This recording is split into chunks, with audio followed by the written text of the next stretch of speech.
दर्शकबिन नमस्कार। साझा टेलिभिजन एचडीमा कार्यक्रम प्रस्तुता भुवनजीसी तपाईँलाई स्वागत गर्छु। विशेष गरेर यो जुन मौसम चिसो मौसम छ त्यो बावजुद पनि अहिले धेरै रौनकता छाएको छ। हामी यहाँ जुन ठाउँमा आएका छौँ थोरै भन्नुपर्छ, यहाँ बस्दै गर्दाखेरि जति आनन्दको महसुस हुन्छ त्यति सायद बाहिर चाहिँ हुँदैन। यहाँ आउँदा धार्मिक पनि भइन्छ, संस्कारी पनि भइन्छ, नैतिकवान पनि भइन्छ। त्यो नैतिकतासँगै सिकाउने र हाम्रो यो पहिचानलाई चाहिँ उच्च राख्ने त्यस्तो ठाउँ जुन ठाउँबाट हामीले गर्वका साथमा चाहिँ हामीले भन्न पनि सक्छौँ र परिचय पनि गराउन सक्छौँ। र विशेष गरेर यसलाई चाहिँ हामीले दोस्रो पशुपतिनाथको रूपमा चाहिँ मिडियामा भन्ने गरेका छौँ, सुन्ने गरेका छौँ, पढ्ने गरेका छौँ। म आज चाहिँ श्री परुवा परमेश्वर शिव ज्योतिर्लिङ्ग बोलाउँ धाममा चाहिँ आएको छु। यहाँ चाहिँ माघको 14 देखि 21 गतेसम्म यो सांस्कृतिक कार्यक्रम जुन सङ्गीतमय सत्सङ्ग चल्ने कार्यक्रम रहेको छ, यो विशेष गरेर चाहिँ स्वस्थानी व्रत कथाको अवसर पारेर यो कार्यक्रम आयोजना गरिँदैछ। र यो पहिलो पटक हो, यो इतिहास यो परुवा बुटोलदेखि पश्चिममा भनौँ नै यो पहिलो पटक नै हो। र त्यो भन्दै गर्दाखेरि यहाँ एउटा चाहिँ यो महाआरती भन्ने जुन शब्द आएको छ यसले रौनकता चाहिँ धेरैमा छाएको छ। हामी यस्ता व्यक्तिलाई चाहिँ जुन भेटाउन सफल भएका छौँ जो चाहिँ हिन्दू धर्मको एउटा धरोहर पनि हुनुहुन्छ। हामीले गर्वका साथमा भन्नुपर्छ, परुवा परमेश्वर बोलवन धाम जुन हामीले गर्वका साथमा लिन्छौँ त्यसको प्रमुख संरक्षकको रूपमा चाहिँ हामीले पाएका छौँ। र धर्मगुरु व्यासाचार्य तथा यस बोलवन धामका प्रमुख संरक्षक श्री किशोर कुमार गौतमजी हुनुहुन्छ। तपाईँलाई स्वागत छ। धन्यवाद भुवनजी। हामीले गर्वका साथमा लिने नाम मध्ये प्रथम 5 को कुरा गर्ने हो भने नमावासीले चाहिँ गर्व पनि गर्छन् र चाहिँ एउटा इतिहास पनि कायम गर्नुभएको छ।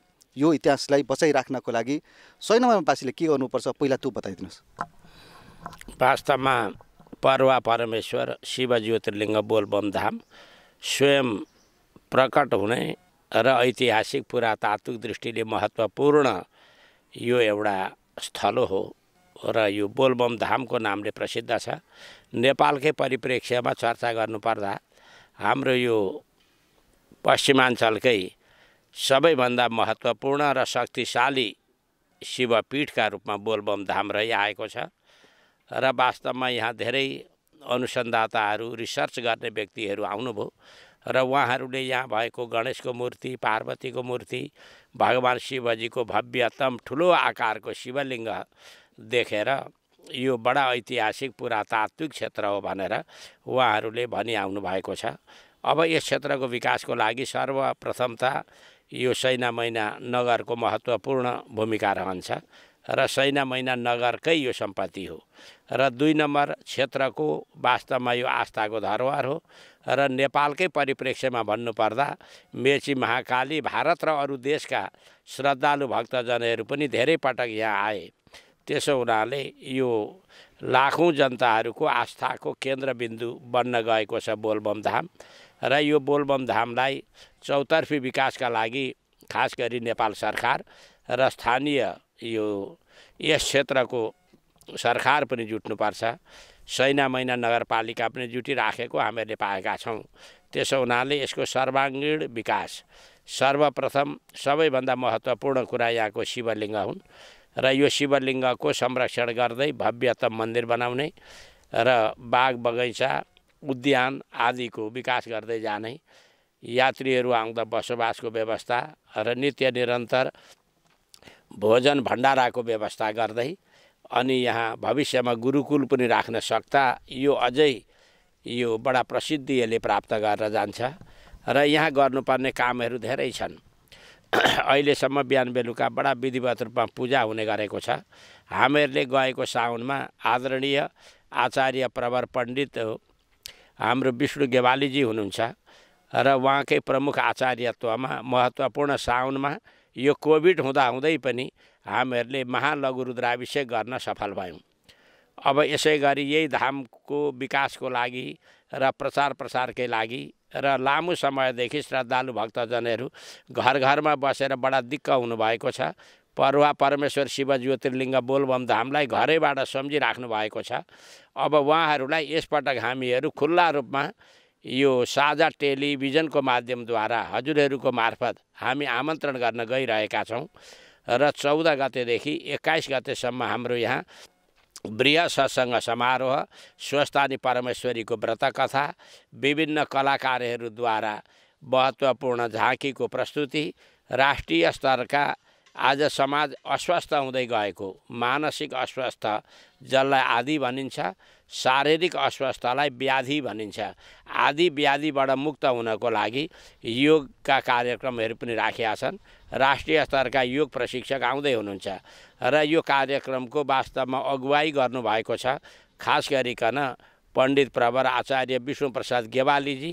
यसमा मूल वक्ताका रूपमा उहाँले आसन ग्रहण गर्दै हुनुहुन्छ र यसै गरी कार्यक्रमको लागि नै देवघाट महेश गुरुकुलम सन्यास आश्रमका असाध्यै विद्वान व्यक्तित्व ईश्वरानन्दजी महाराजको आज बेलुकै यहाँ आगमन हुँदैछ।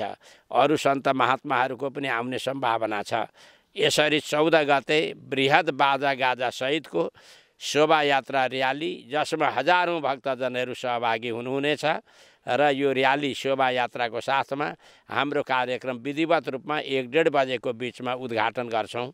समुद्घाटन भइसकेपछि अनि हाम्रो कार्यक्रम निरन्तर रूपमा भव्यतम रूपमा 21 गतेसम्म अगाडि बढ्नेछ। त आदरणीय महानुभावहरू, यस धामको विकासका लागि र प्रचार प्रसारका लागि आज श्रद्धालु भक्तजनहरू तपाईहरूको जुन योगदान छ, तपाईहरूको जुन सहभागिता र यहाँहरूको सहयोग प्राप्त भइआएको छ, यसका लागि धामको तर्फबाट हामी आभार एवं कृतज्ञता ज्ञापन गर्न चाहन्छौँ। वास्तवमा यो मनुष्य जीवनमा भगवान शिवजीको शङ्करजीको आराधना गर्नाले के हुन्छ त फाइदा पनि मानिसले हेर्ने गर्छन्। वास्तवमा दुःखको निवृत्ति र सुखको अनुभव हुन्छ भगवान शिवको आराधना गर्नाले। वास्तवमा अरू सबै देवी देवताहरूलाई ईश्वर भनिएको छ। पुराणहरूमा धर्मशास्त्रहरूमा भगवान शिवजीलाई ईश्वर मात्र भनिएको छैन। महेश्वर, परमेश्वर, देवादिदेव महादेव, ज्येष्ठो श्रेष्ठो महेश्वर, यस्ता कुराहरूले परिभाषित हुनुहुन्छ भगवान देवादिदेव महादेव। वास्तवमा शिव भन्ने बित्तिकै शिव भन्ने शब्दमा शक्ति भन्ने पनि अर्थ लाग्दछ। सम नित्यम सुखमानन्दम, शिवको तालव्य सले नित्य सुख र आनन्द भन्ने कुरालाई बोध गराउँछ भने समा जुन बाई मात्रा इकार लागेको छ, इकारः पुरुष स्मृतः, इकार पुरुषवाचक हो। अब दोस्रो अक्षर शिवको व भन्ने दोस्रो अक्षर छ। वकारः शक्ति अमृतम, व भन्ने कुरो चाहिँ वास्तवमा शक्ति भगवतीको प्रतीक हो। वकारः शक्ति अमृतम मेलनम शिवमुच्यते, यसरी शिव र शक्तिको मेलन शिव भन्ने 2 अक्षरमा भएको छ। त्यसो हुनाले हामी नेपालीहरू शिवका उपासक, भगवान बुद्धका उपासक अनि हामी शक्तिका उपासक भएको हुनाले हामीहरू नवरात्र आदि पर्व मान्छौँ। शिवको उपासक भएको हुनाले महाशिवरात्रि, बाला चतुर्दशी, शिव परक धेरै पर्वहरू आउँछन्। प्रत्येक सोमबार भगवान शिवजीलाई नै छुट्याइएको छ र यसरी अहिले चलिरहेको चतुर्मासलाई शिव चतुर्मास भनिन्छ। हामीहरूले शिव चतुर्मासमै यो कार्यक्रम राखिरहेका छौँ। शिव चतुर्मास भनेको मुङ्सिर, पुष, माघ, फागुनसम्मका 4 महिना शिव चतुर्मास, चैत, वैशाख, जेठ, असारसम्मका 4 महिना ब्रह्मा चतुर्मास, साउन, भदौ, असोज, कार्तिकसम्मका विष्णु चतुर्मास हुन्। त यसरी शिव चतुर्मासमा एउटा यो बहुत प्रसिद्धि शक्तिशाली पीठ शिवपीठ बोलबम धाममा आयोजना गरेको कार्यक्रममा हामी सबैले सहभागी हुन सक्दा हाम्रो जीवनमा आयु, आरोग्य, ऐश्वर्य प्राप्ति हुने र भगवान शिवको प्रत्यक्ष कृपा हुने र यो धाममा आइपुग्दा हाम्रो ठुलो तीर्थयात्रा गरेको फल प्राप्ति हुने, यी सबै शास्त्रीय मान्यता भएको हुनाले यहाँ प्रत्येक दिन कोहीले दुधले, कोहीले दहीले, कोहीले कसैले घिउबाट, कोहीले उखुका रसबाट, कोहीले विभिन्न वनस्पति औषधिको रसबाट यसरी रुद्राभिषेकको कार्यक्रम एकातर्फ रहेको छ भने अर्कोतर्फ मञ्चबाट ज्ञानका धाराहरू वेद, वेदान्त, उपनिषद, पूर्वीय वाङ्मयको निचोडका रूपमा यसपटक आचार्य प्रवर पण्डित विष्णुप्रसाद गेवालीजीका श्रीमुखबाट र अन्य विशिष्ट व्यक्तिहरूबाट दार्शनिक किसिमको कथा प्रवचन राखिएको छ भने अनि राष्ट्रिय कलाकारहरूको यहाँ टाढाबाट आगमन हुँदैछ। उहाँहरूबाट सुन्दर सुललित कर्णप्रिय भजन कीर्तनको कार्यक्रम छ। अनि बिहानै छिटोभन्दा छिटो उज्यालो भइसक्दा यहाँ योग आसन जसले समाजलाई स्वस्थ बनाउनका लागि धामबाट पनि सहयोग मिलोस् भन्नको लागि योग आसन प्राणायाम अष्टाङ्ग योग त यसरी अष्टाङ्ग योगभित्र यम नियम आसन प्राणायाम प्रत्याहार ध्यान धारणा समाधिसम्मका कार्यक्रमहरूको प्रशिक्षण समेत यहाँ राखिएको कुरा म यो टेलिभिजन मार्फत जानकारी गराउन चाहन्छु। र अर्को मलाई खुसी के लाग्छ भने हाम्रो यो साझा टेलिभिजन नाम नि यसको साझा रहेछ। साझा भनेको सामूहिक टेलिभिजन र यो टेलिभिजनलाई हाम्रो बोलबम धाम कार्यक्रम आयोजक हो।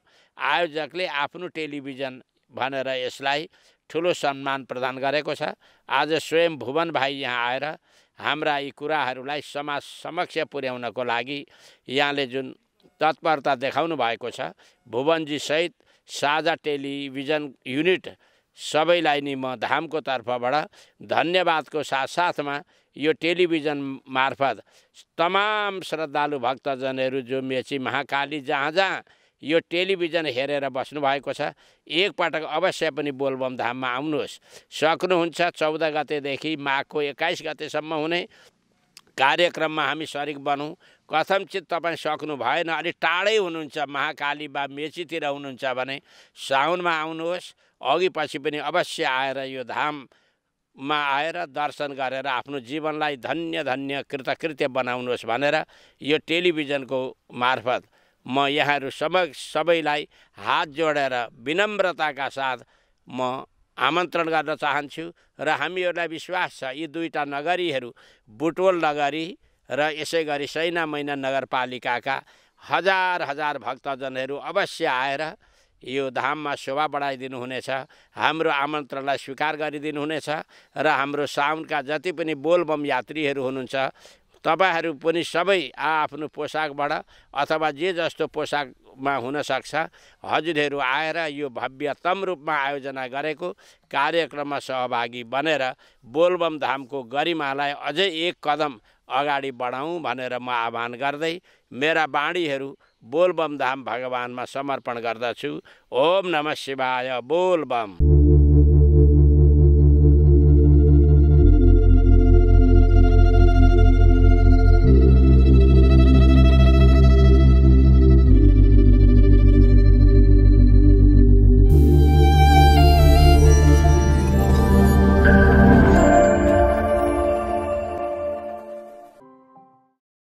यति बेला सैना महिनामा रहेको श्री परुवा परमेश्वर शिव ज्योतिर्लिङ्ग बोलबम धाममा विशेष कार्यक्रम हुँदैछ। त्यो कार्यक्रमको विषयमा रहेर नै आज चर्चा र परिचर्चा गर्ने प्रयास गर्दैछु। यति बेला हामीसित हुनुहुन्छ यस धामका अध्यक्ष तथा मूल आयोजक समितिका संयोजक रामबली चौधरीज्यू, तपाईँलाई स्वागत छ। धन्यवाद। जस्तो अहिले यो स्वस्थानी व्रत कथाको अवसर पारेर जुन यो साङ्गीतिक सत्सङ्ग कार्यक्रम जुन यो सञ्चालन गर्दै हुनुहुन्छ 14 गतेदेखि 21 गतेसम्म, खास यसको मूल उद्देश्य के हो? यो खास गरेर 2058 सालपछि यो धाममा कुनै पनि त्यस्तो यज्ञ अथवा कुनै कार्यक्रम त्यस्तो नरहेको कुरा यहाँलाई मैले अघि नै पनि जानकारी गराएँ। त्यस्तै गरेर अब श्रावणी एउटा यहाँको विशेषता नै हो। साउन महिनाभरि यहाँ मेला लाग्ने, जलार्पण हुने र त्यो बाहेक अरू कुनै चाहिँ कार्यक्रमहरू, एउटा आय अर्जन हुने किसिमका कार्यक्रमहरू केही नभएको कुरा पनि म जाहेर गर्न चाहन्छु। र एकातिर त्यो छ भने अर्को कुरा अहिले यो सैना महिनामा मात्रै होइन, देशमै विभिन्न के अरे यो धर्म संस्कृतिलाई चाहिँ नि एउटा बिथोल्ने खालको चाहिँ नि अभियान विभिन्न रूपबाट आएको पनि हामीले देखिरहेको अवस्था छ। र धर्म संस्कृतिको संरक्षण हुनुपर्छ। संस्कृति भएन भने त्यो मानिसको जीवन लीला अथवा चाहिँ नि एउटा एक किसिमको उसको अस्तित्व नै समाप्त भएको मैले महसुस गर्छु।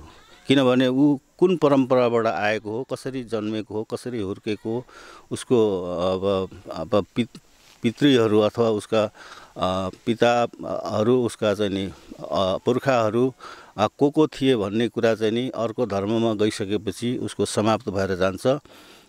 तिनीहरूको पहिचान केही पनि हुँदैन। त्यो जोगाउनको लागि, त्यो त्यस्तो खालको चाहिँ त्यो उन्मुख गराउनको लागि, हाम्रो संस्कृति र संस्कारमा एउटा चाहिँ आकर्षण गर्नका लागि र धर्म संस्कृतिको संरक्षण सम्वर्धन गर्ने हेतुले र मैले भनिहालेँ धेरै लामो समयदेखि यो सत्सङ्गका कार्यक्रमहरू यज्ञादिका कार्यक्रमहरू केही नभएको कारणले गर्दाखेरि यसपालि यो गर्न लागेको र यो स्वस्थानी व्रत कथा घर घरमा पनि गर्ने र व्रत गर्ने चलन हुँदाखेरि यसपालि बृहस्पति शुक्र अस्त भएको अवस्थामा पनि यो एउटा चाहिँ ज्योतिर्लिङ्गको अखण्ड चाहिँ दीप जलिरहेको अवस्था र दैनिक चाहिँ हुमन गर्ने ठाउँमा यो गर्न मिल्छ भन्ने कुरा चाहिँ गुरुहरू धर्मगुरुहरूले चाहिँ शास्त्रीय व्याख्या गर्नुभयो र यसपालि यो उहाँहरूले भनेअनुसार हामीले यो कार्यक्रमको आयोजना गरेका हौँ। भनेपछि यो कार्यक्रमले धर्मलाई त संरक्षण पनि गर्छ र कार्यक्रम पनि यो बोलबम धाममा चाहिँ यो ऐतिहासिक कार्यक्रम पनि हुन्छ हैन। तर यो कार्यक्रमलाई चाहिँ धेरै वक्ताहरूले के भन्नुभएको छ ऐतिहासिक हुन्छ, यो परम्पराको सुरुवात हुन्छ भन्नुभएको छ। यो खास कसरी हुन्छ बताइदिनुहोस् न। अब यो अलिकति विभिन्न ठाउँमा जुन यज्ञहरू हुन्छन्, धान्याञ्चल के अरे चाहिँ कार्यक्रमहरू हुन्छन्, त्यहाँ यस्तो त्योभन्दा अलि पृथक अलि फरक किसिमले चाहिँ यो कार्यक्रम हुँदैछ। जस्तै जन्मोत्सव मनाउनेदेखि लिएर रुद्राभिषेकहरू 11वटा वस्तुबाट चाहिँ भगवान् श्री बोलबममा चाहिँ रुद्राभिषेक गर्ने, एकातिर स्वस्थानीको पावन अवसर, स्वस्थानी व्रत गर्नेहरूले पनि यहाँ व्रत गर्न पाउने र कथा श्रवण गर्न पाउने, अर्कोतिर रुद्राभिषेक पनि गर्न पाउने, धेरै किसिमका लाभहरू र सत्सङ्गबाट चाहिँ नि एउटा चाहिँ त्यो ज्ञान प्राप्त गरेर वैज्ञानिक के अरे एउटा चाहिँ तरिकाबाट उहाँहरूले चाहिँ तथ्य एउटा पुरा गरेर गुरुहरूबाट त्यो खालको चाहिँ एउटा सत्सङ्ग चाहिँ हुनेछ। र बीचबीचमा जस्तै हामीले विद्यार्थीहरूलाई पनि अब किनभने स्कुलमा अहिले संस्कृत शिक्षा छैन, अहिले चाहिँ नैतिक शिक्षाहरू पनि छैन, यो अवस्थामा ती विद्यार्थीहरू अब झाँकी प्रस्तुति गर्नका लागि यहाँ आयो भनेदेखि उनीहरूले त्यो सत्सङ्गहरू सुन्ने गर्छन् र उहाँहरूलाई नै त्यो विद्यार्थीहरूबाट पनि देवलीलामा आधारित भएर तपाईहरूले झाँकी लिएर आउनुहोस् भनेर हामीले स्कुलहरूमा विद्यालयहरूमा जुन पत्राचार गरेका छौँ। अब निश्चित पनि यो अरू भन्दा धेरै फरक किसिमको कार्यक्रम रहेकोले सबैले यसबाट लाभ लिन पाउनेछन्। जस्तो कि यो कार्यक्रम गर्दै गर्दाखेरि आर्थिक रूपमा चाहिँ अध्यक्षको रूपमा तपाईँ यो मूल समितिको संयोजक पनि हो, अध्यक्ष पनि हुनुहुन्छ, यसको व्यवस्थापन कसरी गर्नुभएको छ? गएको चैत 11देखि नेपालभरि नै लकडाउनको सुरुवात भयो र सरकारले घोषणा गर्यो र त्यसले केही महिनासम्म लगभग 4-5 महिनासम्म त अत्यन्तै देशको आर्थिक अवस्था अब सबै ठप्प नै रह्यो। गाडी चलेनन्, त्यस्तै गरेर चाहिँ व्यवसायहरू चलेनन्, तमाम मतलब के अरे चाहिँ अडचनहरू आयो र जसले गर्दाखेरि आर्थिक अवस्था अहिले धरापमा परेको अवस्था भएकोले हामीले चाहिँ करकाप नगरिकनै एउटा आस्थाको हिसाबले मान्छे आउँदाखेरि, एउटा कार्यक्रममा आउँदाखेरि, धार्मिक कार्यक्रम जाँदाखेरि मान्छेले केही न केही चाहिँ दिनुपर्छ भनेर त्यो सोच बनाएर आएको हुन्छ। हामीले कसैको अहिलेसम्म घरमा पनि गएका छैनौँ, कसैलाई केही भनेका पनि छैनौँ तपाईँले यति नै दिनुपर्छ भनेर, र रकमहरू पनि त्यसरी तोकेका छैनौँ। तर अलिकति धर्ममा आस्था राख्ने व्यक्ति महानुभावहरू यहाँ आउनुभयो र कतिपयले अहिले नै अगाडि नै अग्रिम रूपमा नाम टिपाइसक्नु भएको छ। जस्तै 11वटा पदार्थबाट वस्तुबाट चाहिँ के अरे चाहिँ रुद्राभिषेक गर्ने क्रममा कसैले महबाट म गर्छु, कसैले दुधबाट म गर्छु, कसैले घिउ दहीबाट म गर्छु, कसैले उखुको रसबाट गर्छु भन्ने कुरा, कसैले तेलबाट गर्छु भन्ने कुरा टिपाइसक्नु भएको छ। अब त्यो न्यूनतम त्यसको मात्रा के हुन्छ भने 11 हुन्छ। शिवजीको प्रिय अङ्क चाहिँ 11 भएको कारणले 11 लिटर दुध ल्याएर गऱ्यो भने केही न केही खर्च भयो नि उसको, त्यो पनि भयो भनेदेखि ऊ रुद्राभिषेक गर्ने आउने व्यक्तिले त्यो व्यक्तिबाट एउटा कर्ताको रूपमा रह्यो भनेदेखि उसलाई चाहिँ नि 11,000 रुपियाँ हामीले चाहिँ निर्धारण गरेका छौँ र त्यसरी पनि त्यो रकमहरू हाम्रो असुली हुन्छ। त्यस्तै गरेर एक दिनको भण्डाराको हामीले 15,000 रुपियाँ तोकेका छौँ। एक छाकको भण्डाराको लागि 6100 रुपियाँ तोकेका छौँ। अनि स्वस्थानी व्रत कथाको लागि जो कर्ता बस्छ उसको 5500 रुपियाँ छ। त्यस्तै गरेर चाहिँ यो के अरे चाहिँ नि महाआरतीको लागि पनि 5500 रुपियाँ छ। यसरी त्यो महाआरती अहिलेसम्म यहाँ सुरु भएको थिएन र यो पहिलोपटक यहाँ हुँदैछ। अब यो 7 दिन हामीले निरन्तर लगातार रूपमा गरिसकेपछि प्रत्येक हप्तामा एकपटक कुनै दिन हामीले निर्धारण गरेर सोमबार हुन्छ अथवा शनिबार हुन्छ, धेरैभन्दा धेरै मान्छेहरू जुटाएर त्यो प्रत्येक व्यक्तिको चाहिँ एउटा केही शुल्क निर्धारण गरेर त्यसरी महाआरती जस्तै विभिन्न ठाउँहरूमा पशुपतिनाथमा विभिन्न ठाउँहरूमा जुन कहीँ गङ्गा आरती गरिन्छ, कहीँ त्यस्तै किसिमले चाहिँ यहाँ पनि सुरुवात गर्नेछौँ र त्यसले चाहिँ नि एउटा आर्थिक रूपमा टेवा पुग्नेछ। भनेपछि खर्चको जोहो त भक्तजनहरूबाट नै आउने छैन। जस्तो कि अब यो कार्यक्रम गरिस लगत्तै अब हाम्रो आगामी कार्यक्रमहरू के छ यो बोलबमधाममा? यो अब शिवरात्रि पनि आइसकेको हुँदाखेरि फागुनमा अब शिवरात्रिमा शिवजीको मन्दिरमा त अब त्यो एउटा कार्यक्रम त केही न केही भइहाल्छ। अब यही नै कार्यक्रम भनेर अहिलेसम्म हामीले निर्धारण गरिएको छैन, तथापि त्यो कार्यक्रम गर्नै पर्ने हुन्छ। र त्यसपछि लगत्तै हाम्रो यो डिपिआर भइरहेको अवस्था छ यो मन्दिरको, र मूल मन्दिरलाई चाहिँ नि अहिले ठुलो रकममा चाहिँ नि धनराशि खर्च गरेर नेपाल सरकारकै बजेट नगरपालिका मार्फत खर्च गरेर यो बनाउने योजनामा हामी अगाडि बढिरहेको अवस्था छ। त्यसको डिपिआर, त्यसको नक्साङ्कन, त्यसको सम्पूर्ण कुराहरू अहिले तयार भइरहेर एकपटक नक्साको चाहिँ यहाँ चाहिँ नि प्रेजेन्टेसन पनि भइसकेको अवस्था छ नगरपालिकाकै हलमा गएर। र अब लगत्तै हामीले त्यतातिर पनि हात हाल्नु परेको र अर्कोतिर यहाँ यो जुन पुराना मण्डप लगायत त्यो होमखाडी लगायत अन्य छेउछाउमा रहेका पाञ्चायन मन्दिरहरू छन्, तिनलाई विस्थापित गर्नुपर्ने अवस्था छ। अबको मन्दिर चाहिँ नि योभन्दा ठुलो आकारमा हुन्छ। ठुलो आकारमा हुँदाखेरि तिनीहरू त्यो त्यहाँनिर गएर चाहिँ त्यो सबै पुराना उहरू विस्थापित गरेर अन्यत्र सार्नुपर्ने हुन्छ। सार्दाखेरि त्यो मूल मन्दिरको लागि अहिले नगरपालिका मार्फत हुने जुन खर्च हुने बजेट छ त्यसले भेट्दैन। त्यसकारण पनि हामीले यस्ता कार्यक्रमहरूको आयोजना गरेर कार्यसमितिबाटै तिनी सानातिना कामहरू हामीले गर्नुपर्छ भन्ने मान्यताका साथमा यी कार्यक्रमहरू राखेर केही रकमहरू यहाँ भयो भने हामीले नै गर्न सकिन्छ आफैले भनेर त्यो सोचले पनि यो कार्यक्रम गर्न लागेको हो। जस्तो पहिलाको अभ्यासहरूमा यहाँ पढाउने गरिन्थ्यो होइन, यो बाल बच्चालाई विद्यालय नै सञ्चालन गरेको अवस्था छ। अब त्यो खालको अभ्यास हुन्छ, सुरुवात गर्न सकिन्छ कि नै, के छ त्यसमा? अब गएको हामीले वैशाखदेखि शैक्षिक सत्रदेखि एउटा केही थोरै भए पनि विद्यार्थीहरू राखेर यहाँ संस्कृत विद्यापीठ एउटा चाहिँ नि गुरुकुल चलाउनुपर्छ भन्ने उद्देश्यले हामीले प्रयास गऱ्यौँ। तर यो कोरोनाकै कारणले गर्दाखेरि विद्यार्थीहरू आएर पनि फेरि फर्केर गएको अवस्था रह्यो र सम्भव भयो भनेदेखि आगामी दिनमा अब अहिलेको शैक्षिक सत्र अब हुन त मैले सुनिरहेको छु जेठ असारतिर पुग्नेछ शैक्षिक सत्रको अन्त्य भनेपछि धेरै गाह्रो कुरा छ।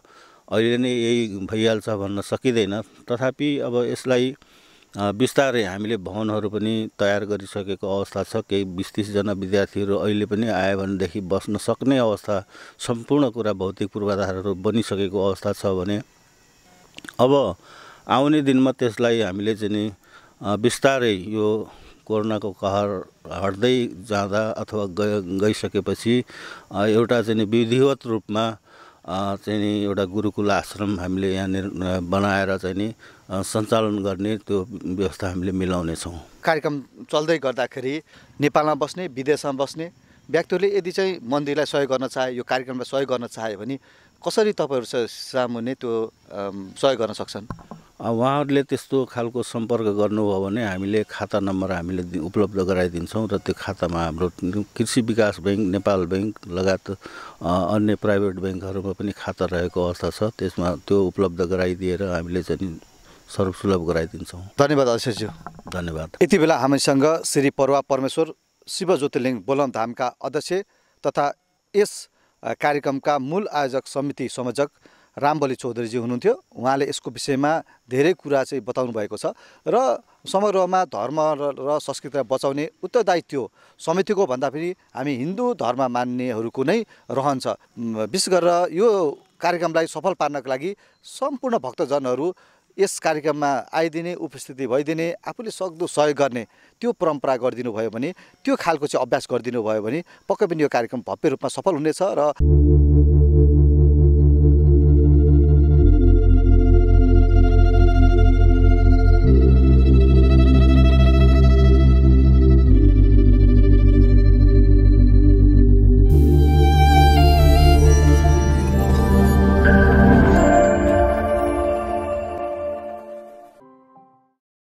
यति बेला हामीसित हुनुहुन्छ आचार्य पण्डित विष्णु प्रसाद ग्यावालीज्यू, तपाईँलाई स्वागत छ। धन्यवाद भुवनजी। जस्तो तपाईँ त शयन महिनाकै बासी, हजुर, शयन महिनाको बासी हुँदै गर्दाखेरि जस्तो शयन महिनामा पढ्नुभयो, भण्नुभयो, शिक्षित हुनुभयो, यो समाजको लागि आज नैतिकवान बनाउनका लागि एउटा पण्डितको भूमिका खेल्दै हुनुहुन्छ नि, कस्तो महसुस गर्नुभएको छ?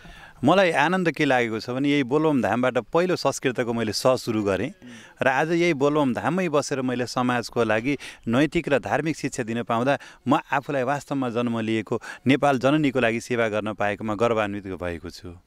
जस्तो कि हजुरले जुन युवा पनि हुनुहुन्छ र धेरै ठाउँमा प्रवचनको कर्ताको रूपमा, प्रमुखको रूपमा चाहिँ भूमिका खेल्नु भएको छ।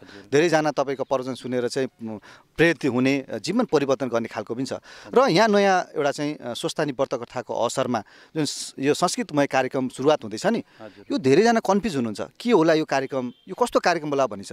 खास कार्यक्रम के हो यो? शिवजीको मन्दिरमा पूजापाठ यज्ञ यज्ञादि कहिल्यै बन्द हुँदैन। कसैले भन्लान् यति बेला गर्न हुन्छ, हुँदैन। बोलबम धाम स्वयं ज्योतिर्लिङ्ग भगवान हुनुहुन्छ। कुनै ढुङ्गाको मूर्ति उठाएर ल्याएको होइन, स्वयं प्रकट हुनुभएको भगवान हो यहाँ। र यहाँ पूजा नित्य सधैँ गरिन्छ। विषय रह्यो अहिले स्वस्थानी पूजा, माघको बेलामा घर घरमा स्वस्थानी पूजा गरिन्थ्यो। यसपालि सामूहिक रूपमा मन्दिरमा आएर स्वस्थानी पूजा गरौँ र भगवानलाई 1,21,000 दुबो चढाउँ। भगवान गणेशलाई, भगवान शिवजीलाई 1,11,000 बेलपत्र चढाउँ। 11वटा चिजहरू, त्यसमा दुधबाट रुद्री हुन्छ, दहीबाट रुद्री हुन्छ, घिउबाट रुद्री हुन्छ, महबाट हुन्छ, तिलको तेलबाट हुन्छ र यस्तै प्रकारले 100 प्रकारका जडीबुटीबाट यहाँ रुद्री हुन्छ, गङ्गा जलबाट हुन्छ, कुशको जलबाट हुन्छ। यस्ता 11वटा चिजबाट भगवान शिवजीको रुद्राभिषेक गर्छौँ। र एउटा विशाल हामीले जस्तो प्रकारले भारतको हरिद्वारमा, बनारसमा, पशुपतिनाथमा जस्तो प्रकारले महाआरती गरिन्छ, त्यही आरती प्रकारले भगवानको हामी यसपालि नैतिक सामाजिक शिक्षा बनाउनको लागि हामीले ती सबै कार्यक्रम पहिलोपटक बोलबम धाममा राखेका छौँ।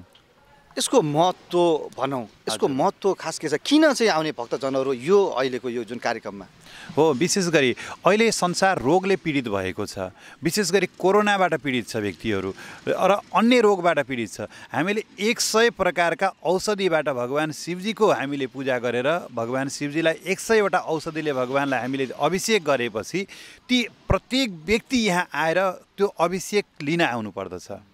यहाँ आइसकेपछि हामीले नैतिक शिक्षाका कुराहरू गर्छौँ। बच्चाहरूले नैतिक शिक्षा सिकेन भने बाबा आमाले उनीहरूलाई पढाएको कुनै सार रहँदैन।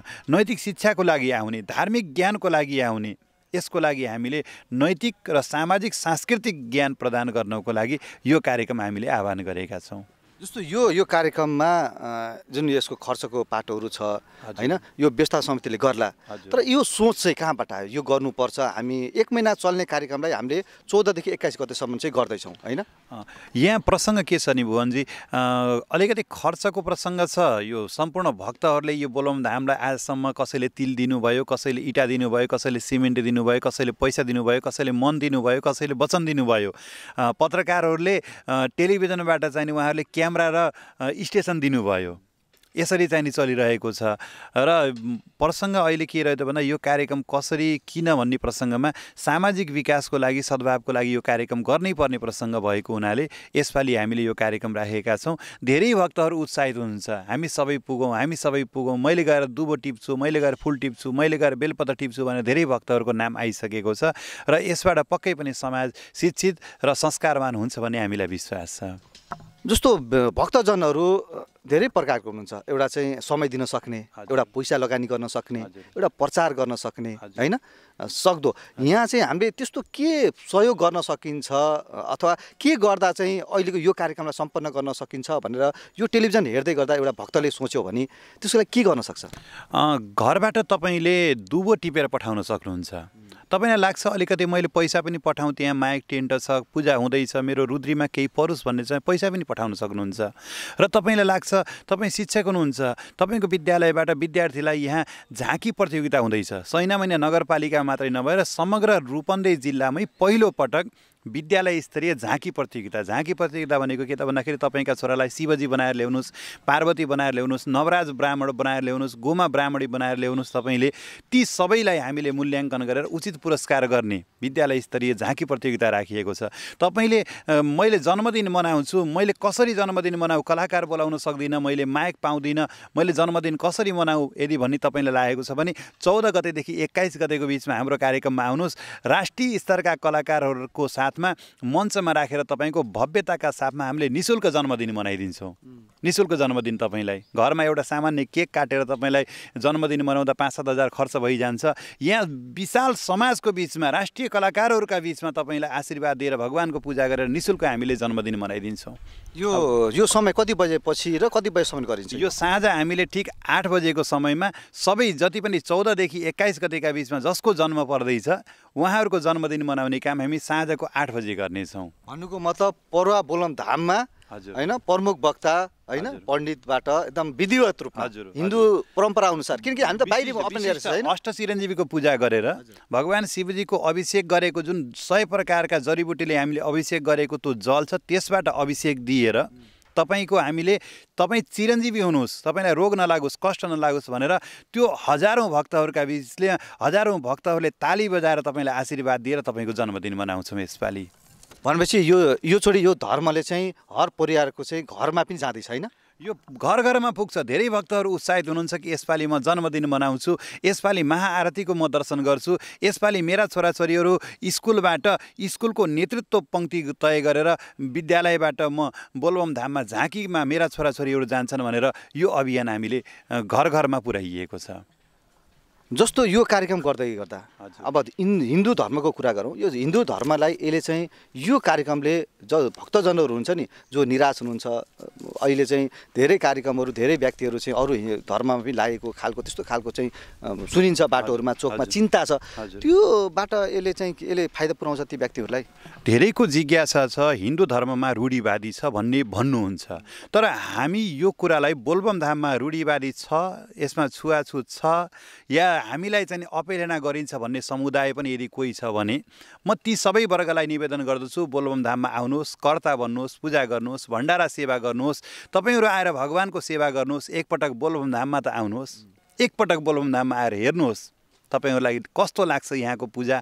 तपाईँले चाहेको हरेक पूजामा सहभागी हुन पाउनुहुन्छ बोलबम धाममा। त्यसले गर्दा ती व्यक्ति जसले निधारमा चन्दन किन लगाउने, हातमा चुरा किन लगाउने, मैले बाहिर सरेको बेलामा किन बार्नु पर्दो रहेछ, मैले बाबा आमाको खुट्टामा किन ढोग्नु पर्दछ, बाबा आमा मरिसकेपछि मैले वर्ष दिनको दिन एक दिन मैले श्राद्ध किन गर्ने, जस्ता तपाईँलाई मनमा जिज्ञासा छन् भने तपाईँले ती प्रश्नहरू लिएर आउनुहोस्। हामी ती सबै प्रश्नका तपाईँलाई उचित हामीले शास्त्रीय ढङ्गले तपाईँलाई हामीले उत्तर दिनेछौँ।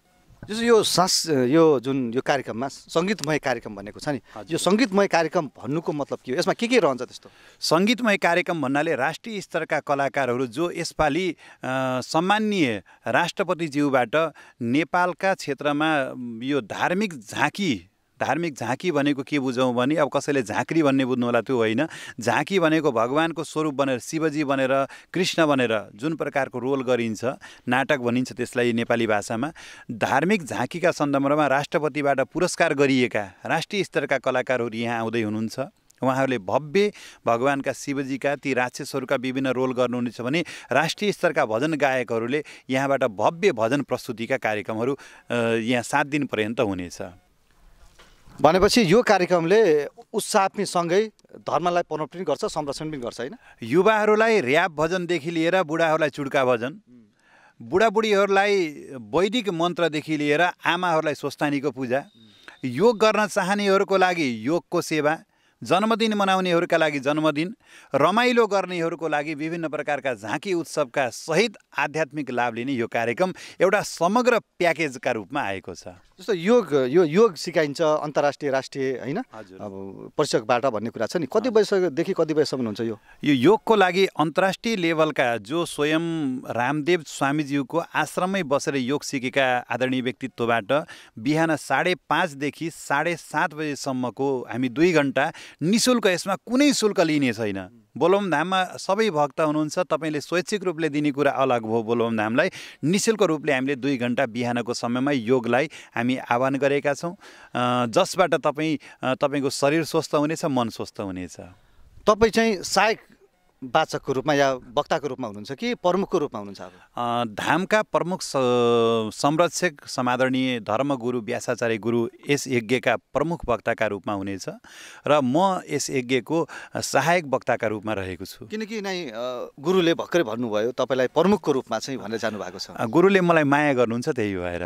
जस्तो यो प्रवचनबाट के पाइन्छ? यसले चाहिँ हामीले यो प्रवचनबाट वैज्ञानिक जुन खडा गर्न सकिन्छ, वैज्ञानिक आधारहरू त खडा गर्न सकिन्छ, यसमा के खालका त्यस्ता प्रवचनका कुराहरू रहन्छन् जसले गर्दा चाहिँ वैज्ञानिक आधार खडा हुन्छ? हामीले गाईको पूजा किन गर्ने, गाईको गहत किन खाने, गाईको गोबर किन लिप्ने भन्ने जुन प्रकारका युवाहरूलाई एउटा जिज्ञासा छ, हामी ती सबै कुरा किन खाने कुराहरू तपाईँहरूलाई हामी बुझाउँछौँ। नासाका वैज्ञानिकले जुन कुरा बुझाए त्यो कुरा हामी तपाईँहरूका बिचमा प्रश्न पार्छौँ। तपाईँले धर्म किन मान्ने भनेपछि बाबाआमाको सेवा गर्न, ईश्वर संस्कृतिको संरक्षण गर्न। तपाईँलाई धर्म सम्बन्धी धेरै कुराका जिज्ञासा छन्, तपाईँले बुझ्नुभएको छैन। हिन्दू हामी किन हौँ, हामीले जनै किन लगाउँछौँ, डोरो किन बाँध्छौँ, हामीले दसैँमा टिका किन लगाउने, हामीले तीर्थ किन जाने, यावत तपाईँलाई 100औं प्रश्नका बारेमा, घरमा तुलसीको बोट किन लगाउने, आमाले तेल खर्च गरेर बत्ती किन बाल्ने, शिवजीलाई गएर चाहिँ हामीले त्यो दुध दही घिउ चिनी त्यहाँ किन खर्च गर्ने, धेरैले कुतर्क गर्नुहुन्छ कि भगवान् शिवजीलाई लगेर दुध पिलाउनुभन्दा लगेर वृद्धाश्रममा दिए हुन्थ्यो त है। त्यही मैले प्रश्न सोधिदिउँ, तपाईँले जन्मदिनका दिन केक काट्ने, त्यो केकको पैसा लगेर पनि त वृद्धाश्रममा दिए त हुन्थ्यो नि है। तपाईँले लगाउने 10,000 को कोटको ठाउँमा 5,000 को कोट लगाएर 5,000 दिएको भए पनि हुन्थ्यो नि। तपाईँले त्यसमा कम्प्रोमाइजिङ गर्नुहुन्न। त्यस्तै प्रकारले त्यहाँ भगवान् शिवजीलाई दुध किन चढाउने, दही किन चढाउने, त्यो यदि तपाईँले कुतर्क गर्नभन्दा पहिले एकपटक आएर सुन्नुहोस् न। चित्त नबुझे बल्ल कुतर्क गर्नु होला। म त्यसको लागि युवाहरूलाई यो कार्यक्रममा आउनै पर्छ भनेर मैले आह्वान गर्दछु। भनेपछि अँध्यारोबाट उज्यालोतिर जानको लागि यो कार्यक्रम एकदम महत्त्वपूर्ण छ भन्न खोज्नुभएको? तपाईँ हिन्दू हुनुहुन्छ भने हिन्दू धर्म बुझ्नको लागि यो कार्यक्रम अनिवार्य छ। धन्यवाद विष्णुजी। धन्यवाद भुवनजी, साझा टेलिभिजनले समय दियो, यसको लागि साझा टेलिभिजन परिवारलाई हार्दिक आभार प्रकट गर्दछु।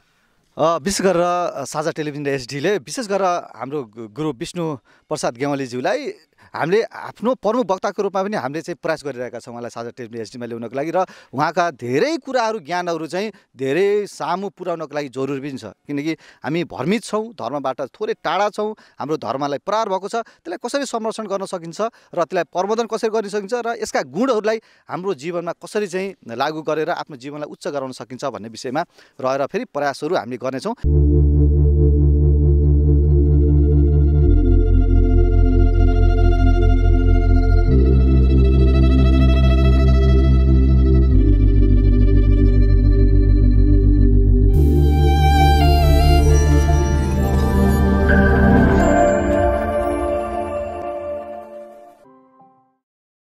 नेपालकै दोस्रो पशुपति मन्दिरको रूपमा ख्याति प्राप्त र नेपालको पहिलो बोलबम धाम श्री परुवा परमेश्वर ज्योतिर्लिङ्गमा यति बेला हामी रहेका छौँ। यही माघको 14 गतेदेखि 21 गतेसम्म स्वस्थानी व्रत कथाको अवसर पारेर सङ्गीतमय सत्सङ्ग कार्यक्रम सञ्चालन जुन गर्न लागिरहेको छ त्यो विषयमा रहेर हामीले यो संवाद चाहिँ हामी सुरुवात गरेका छौँ। यति बेला हामीसँग हुनुहुन्छ कार्यक्रमका प्रचार संयोजक अर्जुन प्रसाद आर्य धिमालज्यू, तपाईँलाई स्वागत छ। धन्यवाद।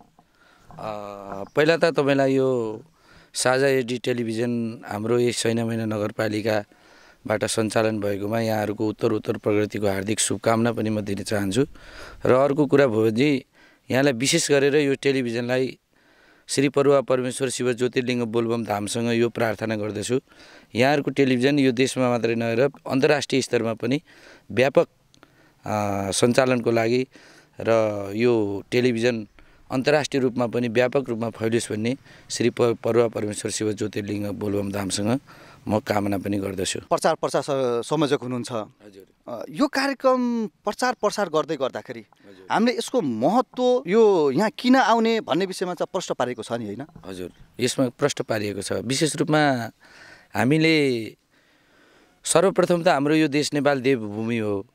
यसलाई ज्ञान भूमि भनेर पनि वेद वेदान्तहरूमा यसको विश्लेषण गरिएको छ र यो देश वेद लेखिएको देश हो र यहाँ अनेक किसिमका ज्योतिर्लिङ्गहरू नेपाल भूमिमै छन् र अहिले कुनै कयौँ जमिनहरू भारतमा पनि पर्छन् ती जुन समयमा हाम्रो नेपाल अखण्ड नेपाल थियो। त्यो समयमा र अहिलेको समयमा केही परिवर्तन र यो भूगोलले गर्दा या अब कुनै समयले गर्दा होला ती भूभागहरू यता र उता भइराखेका छन्। कोही भारतको पनि कुनै जमिनहरू यता होला त्यसमा सम्झौता भएका छन् देश देशमा र यो जुन कुरा हामीले वेद पुराणहरूमा पाइन्छ त्यो कुराहरूको यथेष्टताको लागि पनि हामीले यो यज्ञमा आएर ती कुराहरू सुन्नुपर्ने जस्तो मलाई लाग्दछ। किन भन्नुहुन्छ भने नेपाल एउटा यस्तो देश हो जुन देशले यो संसारभरिलाई मात्रै नभइकन यो प्रकृतिलाई चलाउने पनि एउटा कानुन बनाइदिएको छ। त्यो कानुन हो प्रकृति कानुन हो, त्यसलाई भनिन्छ वेद। वेदमा अनेक कुराहरू जस्तै तपाईँले मानिलिनुहोस् हाम्रो नेपालको सन्दर्भमा भन्नुपर्दाखेरि अब हामीले यही नेपालमै ब्यास गुफा भनेर हामीले चिनेका छौँ। त्यो ब्यास गुफा हाम्रो नेपालमै पर्छ। यो त यहाँहरूलाई सर्वविदितै छ।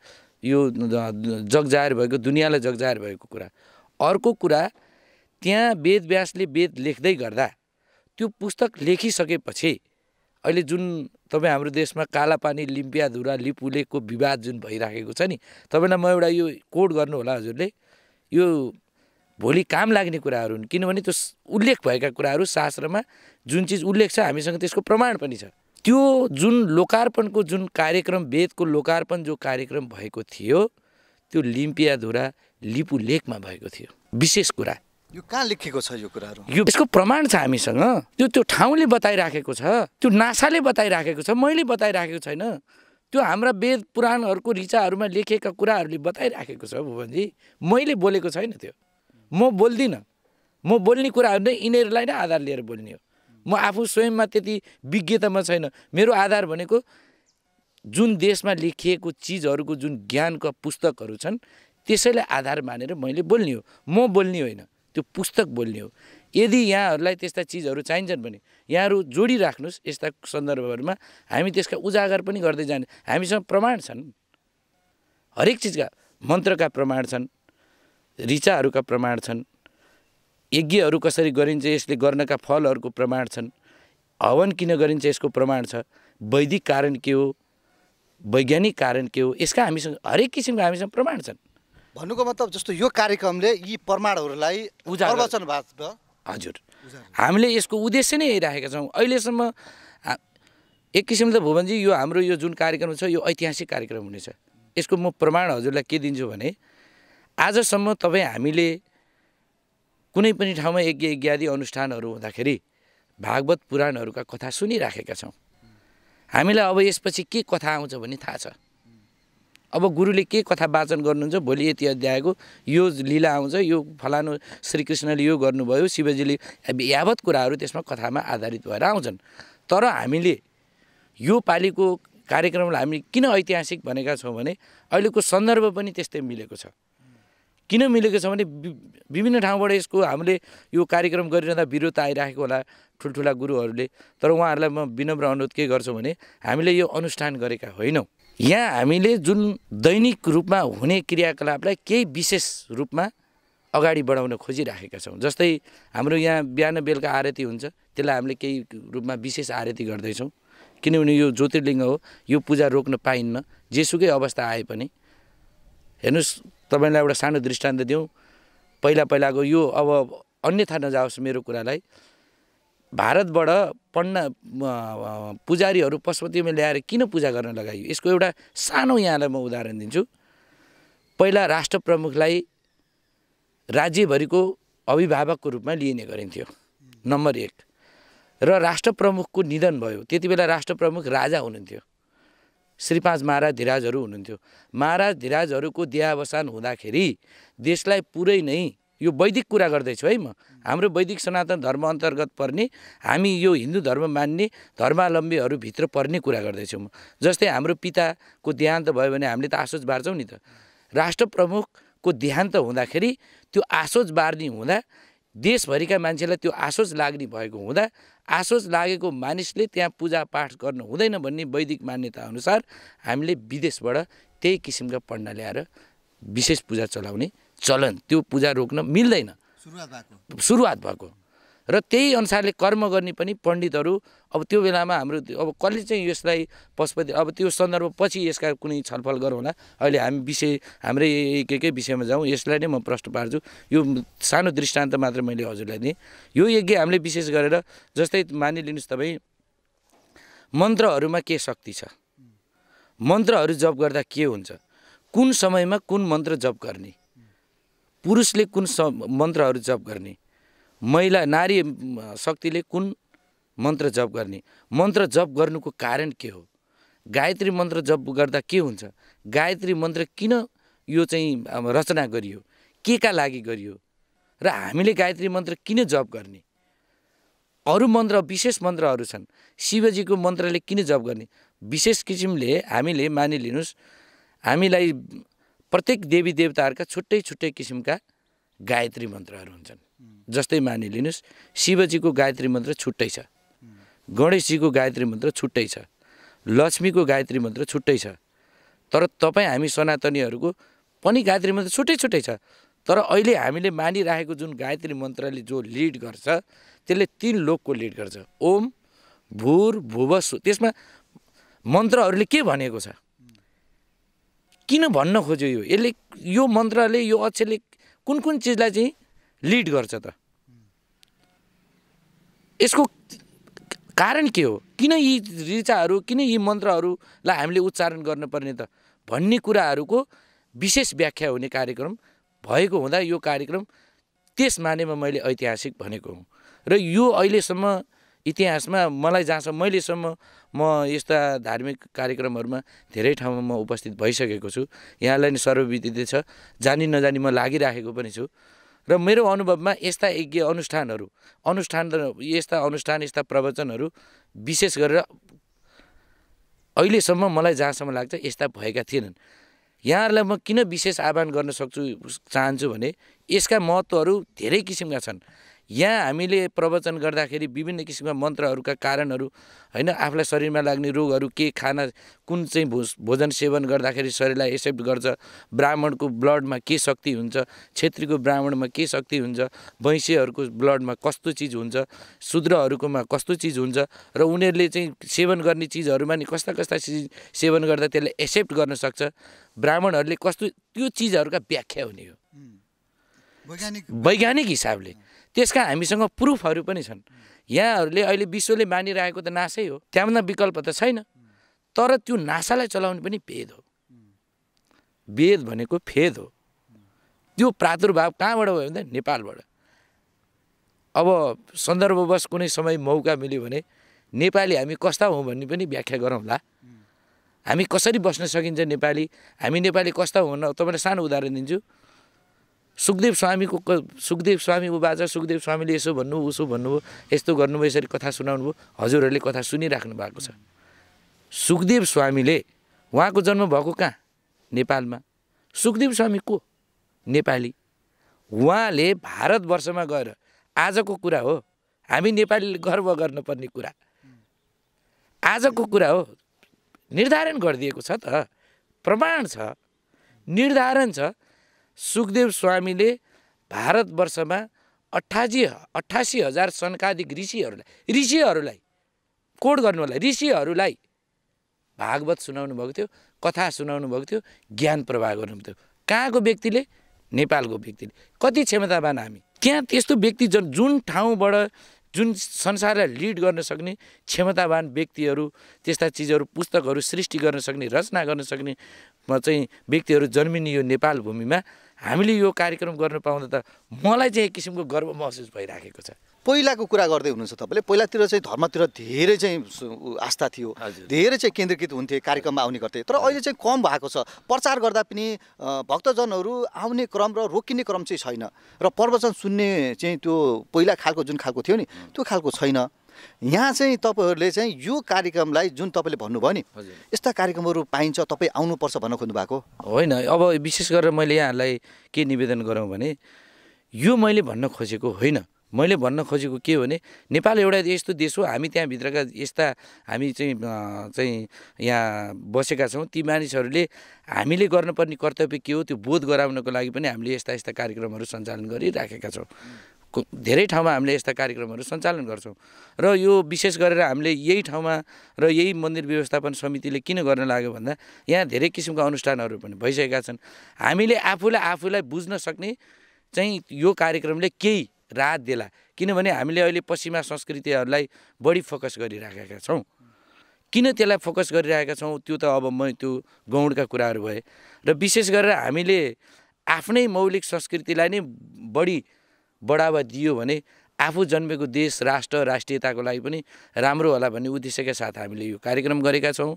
र यहाँहरूलाई विशेष गरेर मैले अर्को कुरा नि के भन्न चाहन्छु भने, हामीले मानिराखेको जुन वैदिक धर्महरू छन् त्यो धर्मभित्र कस्ता कस्ता कुराहरू पर्ने रहेछन्, हामीले गर्नुपर्ने के रहेछ, हामी किन पछि परिरहेका रहेछौँ, हामीले हाम्रो संस्कार किन बसाउनु पर्ने रहेछ भन्ने कुराहरू पनि जान्न र बुझ्नको लागि पनि हामीले यदि नबुझेका भए, बुझ्न त हामी नेपाली त्यति नै बुझकारी छौँ, तर पनि केही कुरा हामीले नबुझेको हुना। अब तपाईँले मानिलिनुहोस् यहाँ कुनै पार्टी समारोह भयो भने पब्लिकहरूको धेरै भिड हुन्छ, जुन चिज हामीलाई चाहिने हो जीवनमा त्यो चिजमा चाहिँ अलिक कमी आएको जस्तो चाहिँ मलाई पनि महसुस भएको छ। त्यसैको लागि अलि बृहत रूपमा लागौँ भनेर नै हामी यो कार्यक्रमको सञ्चालन पनि गरिराखेका छौँ।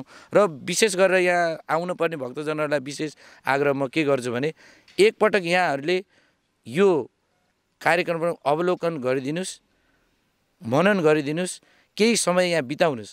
यहाँहरूलाई कुनै जिज्ञासा प्रश्नहरू भए पनि गुरुहरूले यसको निवारण गर्नुहुनेछ। जीवनमा हरेक पर्ने पीडाहरूका पनि निवारण हुनेछ। यो एउटा यस्तो दुई किसिमका मन्दिर हुन्छन् भुवनजी, एउटा मठ मन्दिर हुन्छ, एउटा मन मन्दिर हुन्छ। दुई किसिमका मन्दिर हुन्छन्। मठ मन्दिर भनेको चाहिँ यो हो, मन मन्दिर भनेको चाहिँ तपाईँ हामीभित्र बस्ने मन्दिर हो। हामीले मन मन्दिरले भनेको कुरा ठिक लागेन भने हामी मठ मन्दिरमा आएर त्यसलाई निवारण गर्ने गर्छौँ। त्यसैको कारणले पनि त्योभन्दा पनि अलि माथि लेभलमा गएर हामीले यी ऋचाहरूका, मन्त्रहरूका, अनेक कुराहरूका, वेदहरूका सम्पूर्ण कुराहरूका चाहिँ विशेष व्याख्या गर्ने भएको हुँदा यो कार्यक्रममा विशेष गरेर यहाँहरूलाई आमन्त्रण गर्न पनि म चाहन्छु।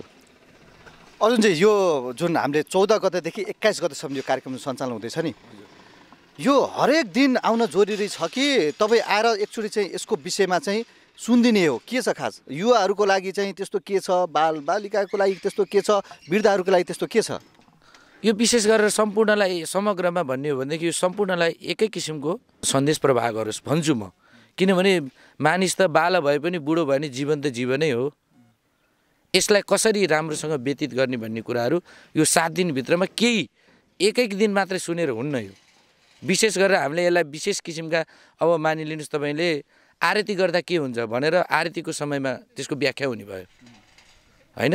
अब बिहान दिउँसो हामीले यहाँ विशेष चाहिँ स्वस्थानी माताको चाहिँ नित्य मध्याह्न कालमा श्री स्वस्थानी परमेश्वरीको नित्य पूजा गरेर शिवलिङ्गको पूजा गर्ने भन्ने स्वस्थानीमा छ। विशेष गरेर हामीले स्वस्थानी व्रतकथालाई नै बढी फोकस गर्नेछौँ।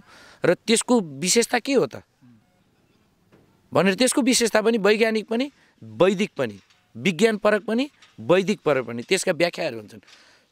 प्रत्येक दिनका विषय परक भएको हुँदा प्रत्येक दिन नै यहाँहरूलाई यो चाहिँ प्रवचन या सत्सङ्ग श्रवण गरिदिनु हुनलाई पनि म हार्दिक अनुरोध गर्न चाहन्छु। र केही चिज यदि जीवनमा सिक्नु छ भने यो हाम्रो सत्सङ्ग कार्यक्रमले पनि यहाँहरूलाई केही टेवा दिने छ भन्ने मैले विश्वास लिएको छु। धन्यवाद अनुरोधजी। धन्यवाद। र अन्तमा पनि यहाँहरूलाई विनम्र अनुरोध के गर्न चाहन्छु भने यो टेलिभिजन यो साझा एचडी टेलिभिजन हेरेर बसिरहनु भएका महानुभावहरूलाई अब हामीले यो अहिलेलाई हामीले त्यति धेरै हामीले तयारीका साथ यो गर्न सकेका छैनौँ, किनभने अहिले देशको परिस्थिति पनि त्यस्तै छ, कोरोना काल पनि यस्तै छ, देश पनि त्यति राम्रो हिसाबले हामीले यो कोरोनाले गर्दाखेरि त्यो प्रचार प्रसारमा पनि हामीले त्यति व्यापकता दिन सकेका छैनौँ होला। तर पनि यहाँहरूलाई यही टेलिभिजनमा हाम्रा विशेष कार्यक्रमहरू पनि आउने गर्दछन् र यो टेलिभिजन हेर्न नभुलिदिनु होला भन्ने पनि म विनम्र आग्रह गर्दछु। धन्यवाद। यति बेला हामीसित प्रचार संयोजक अर्जुन प्रसाद आर्य धिमालजी हुनुहुन्थ्यो। विशेष गरेर यस क्षेत्रमा चाहिँ धर्मप्रति आस्था बोक्दै धर्मलाई चाहिँ धेरै युवाहरूको सामने पुर्याउनुपर्छ भन्ने र मिडिया मैत्री चाहिँ अर्जुनजीलाई हामीले पाउँछौँ। विशेष गरेर आजको बसाइबाट प्रष्ट रूपमा महाआरतीदेखि लिएर नयाँ संस्कारको सुरुवात हुँदैछ, इतिहास बन्दैछ। पर्व परमेश्वर बोलबम धाममा जे हुँदैछ 14 गतेदेखि त्यसले इतिहास रच्छ भन्ने कुरा चाहिँ अर्जुनजीले भर्खरै बताउनु भएको छ। म कार्यक्रम प्रस्तोता भुवनजी सिपिनी बिदा हुन्छु। हस्त, धन्यवाद, नमस्कार।